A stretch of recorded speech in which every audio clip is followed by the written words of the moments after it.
प्रातः काल उठते ही दो काम हमको सबसे पहले करने चाहिए। पहले पृथ्वी को वंदन और दूसरा अपने हस्तों का दर्शन। सबसे पहले अपने हाथों को देखें, पैर पृथ्वी पे रखें, उससे पहले उनको स्पर्श करें, उनको प्रणाम करें। अब देखो हमारे देश में देशभक्ति चल रही है, हम लोग क्या बोलते हैं सब, भारत माता की क्या बोलते हैं। अच्छा तो हम अपनी माँ के सीने पे पैर रख के जाएं, माँ अच्छा कर समझेगी या माँ दुआ देगी? ईमानदारी से बोलो, माँ क्या करेगी? एक दिन, 2 दिन, 4 दिन, 5 दिन रोज सीने पे पैर रख के जाएंगे, बद्दुआ देना शुरू कर देगी। जिस दिन मौका मिलेगा माताएं पता नहीं क्या करेंगे, वो तुम देखो। लेकिन भारत माता एवरी डे, एवरी टाइम, सिर्फ पैर ही नहीं रखते हम उसके ऊपर, क्या क्या नहीं सहती है पृथ्वी मां हमारा। मलमूत्र भी सहती है, भार भी सहती है। हम लोग अपने मकान के लिए सीना चीर देते हैं उसका, नल का पानी निकालना है तो सीना चीरते हैं उसका। इसके बाद भी वो प्रसन्न होकर सब कुछ प्रेम से सह लेती है। क्यों? क्योंकि वो वाकई मां है। तो सुबह हमें क्या करना चाहिए? सबसे पहले उठकर पृथ्वी मां को प्रणाम करना चाहिए। हे मां समुद्र बसने देवी, पर्वत स्थल मंडले, मैं आपसे अपने पैर छुआ रहा हूं, मुझे क्षमा करना,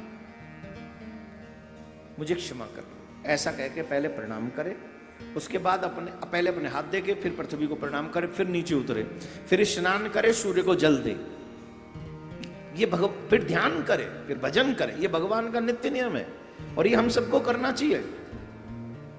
आजकल क्या करते हैं, बिस्तर में पड़े, अभी यहां तो थोड़ी ठंडा नहीं है, हमारी तरफ तो इस समय रजाई नहीं छूट रही होंगी 10-10 बजे तक, 11-11 बजे। और संडे वाले दिन तो समिया दिन, चाय बन गई क्या? चाय की प्याली दे दो। पहले प्रभाते कर दर्शनम, अब प्रभाते कप दर्शनम। पहले कर दर्शनम, अब कप दर्शनम। नहीं, बिना स्नान किए आपको कोई भी वस्तु ग्रहण नहीं करनी चाहिए। यह आपका नियम होना चाहिए। तबीयत ठीक नहीं है, उम्र ज्यादा है, उस स्थिति में ये सब चीजें क्षम्य है, क्षमा योग्य है, उसमें कोई बुराई नहीं। ये ध्यान रखें। तो भगवान श्री राम धीरे धीरे बड़े हुए और अपने माता पिता को प्रसन्न। लेकिन एक बात, जो अच्छी बात मैं कहना भूल गया, वो कहा ना मैंने, सिरप ली है।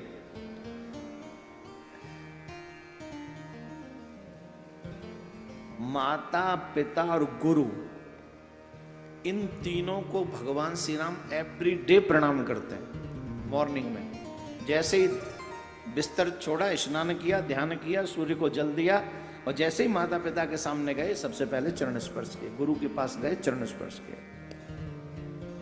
कौन कौन बच्चे अपने माता पिता के चरण छूते हैं?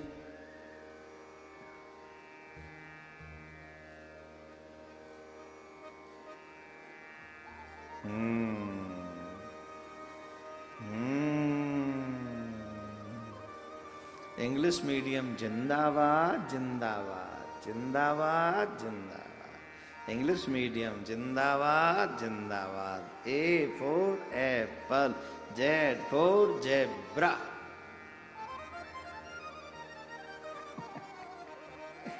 जेड फॉर जेब्रा भैया। जितने बड़े गए उन स्कूलों में, जितने पढ़ते चले गए उतना ही जेब्रा बनते चले गए, पशु बनते चले गए, कसम से। खाने से शुरू, पशु पे खत्म। ये इंग्लिश की दिनचर्या। मैंने एक दिन और बताया था, अंग्रेजी में और हिंदी में कितना बड़ा अंतर है। आ माने अज्ञान, ज्ञा माने ज्ञान। हमारे यहाँ अज्ञान से शुरू होती है पढ़ाई और ज्ञान पे जाके पूर्ण होती है। अंग्रेजी खाने से शुरू होती है और पशु बनाने पे खत्म होती है। मुझे पता है जितने पशु हैं वो ताली नहीं बजाएंगे, उन्हें पता है ऑलरेडी हम बने हुए, हम क्या बजाएं।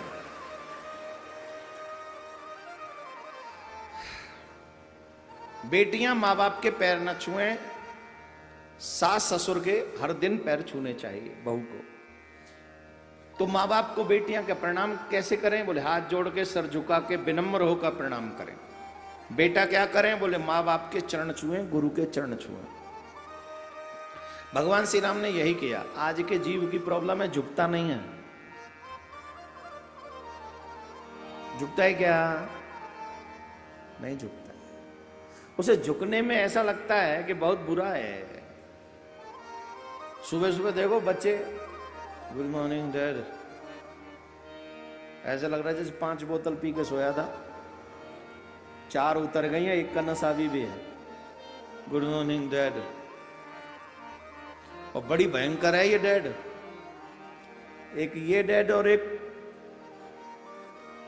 समझ रहे हैं, वो भी तो डैड ही है। He no more, he is no more. लेकिन आप अपने बच्चों को सिखाए no good morning, no good night, only on Ram Ram ji, Radhe Radhe ji, जय माता दी, ओम नमः शिवाय। जो भी आपके आराध्य हैं आपके घर में, मैं ये नहीं कहूंगा मैं राधा रानी में युगल सरकार का उपासक हूं तो मैं आप पे ये नहीं कहूंगा आप यही करो, नहीं। आपके आराध्य जो हैं, राम राम तो कॉमन वर्ड है, ये तो हम लोग सबके साथ बोल सकते हैं। और मैं तो कहूंगा घर में राम राम ही बोलो, सबसे मिले तो राधे राधे बोलो, लेकिन सुबह उठे घर में राम राम जी, बच्चों से कहो राम राम जी, माता पिता से कहो राम राम जी, बड़े के चरण छुओ आप लोग, उनका आशीर्वाद लो। राम की शक्ति, सबसे बड़ी जो शक्ति है ना, वो है राम की विनम्रता। राम इतने विनम्र के सबसे आशीर्वाद लेते हैं। औरों की बात छोड़िए, रावण से आशीर्वाद ले गए राम, इतने विनम्र हैं।